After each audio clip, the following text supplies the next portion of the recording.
ఆడుకోవడానికి వెళ్తున్నాను. నువ్వు వస్తావా గౌరీ? నేను రాను కిట్టు. ఈరోజు ఒక కొత్త ఆట ఆడుకుందాం. లేదు కిట్టు, నాకు చాలా పనుంది. పోనీ పన్ను కోసుకోవడానికైనా వస్తావా? నేను రాలేను కిట్టు. మా ఇంట్లో కూడా ఎవ్వరూ లేరు.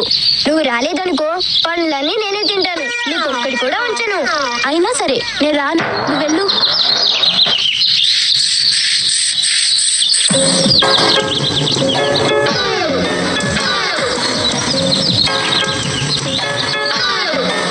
అబ్బా, ఎన్ని మామిడి పళ్ళు! ఇవన్నీ నాకే. ఈ దెబ్బతో 2 పళ్ళు కింద పడాలి.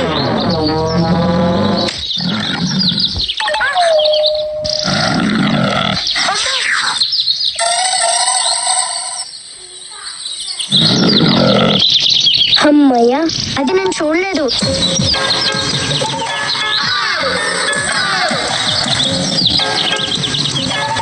ఈసారి ఖచ్చితంగా 4 పళ్ళు పడగొడతా.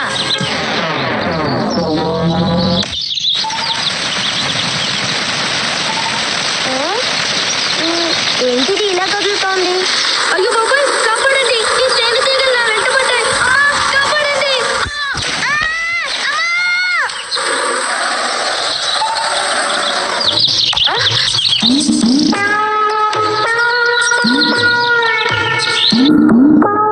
అరే కిట్టు, నువ్వా?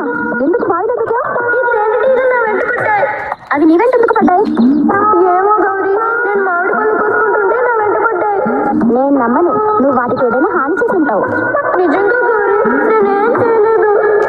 సరే, ఇదిగో ఈ తాడు పట్టుకో, పైకి లాగుతాను.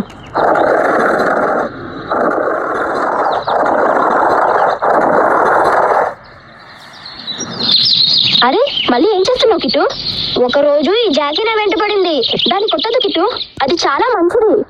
అయితే పండ్లు కోసుకోవడానికి వస్తానంటే కొట్టను. వస్తావా మరి? సరే, వెళ్దాం పద.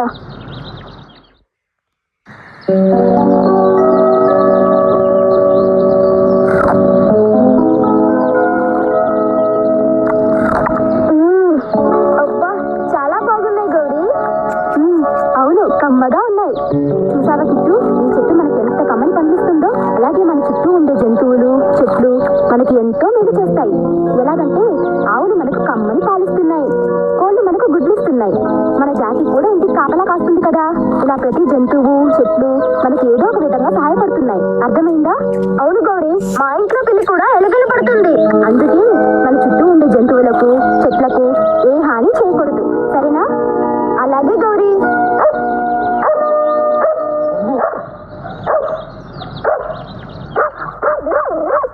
గౌరీ, జాకీ ఏమంటుంది? మా ఇంటి వైపు చూడమని చెబుతుంది.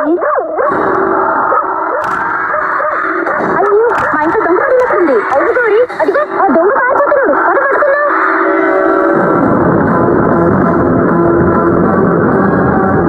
అవును కిట్టు, దొంగే ఇంట్లో వస్తువులు తీసుకెళ్తున్నాడు.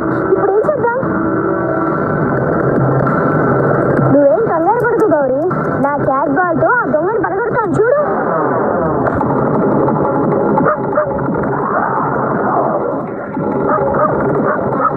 జాకీ, వద్దు జాకీ, భలే, లాగు జాకీ, పట్టుకో, పట్టుకో, భలే జాకీ, భలే, వద్దు, పట్టుకో, భలే జాకీ, భలే, పట్టుకో, భలే జాకీ, భలే, వద్దు, పట్టుకో, వదలొద్దు జాకీ, వదలొద్దు. కిట్టు, ఒక మంచి ఉపాయం, ఇలా రా.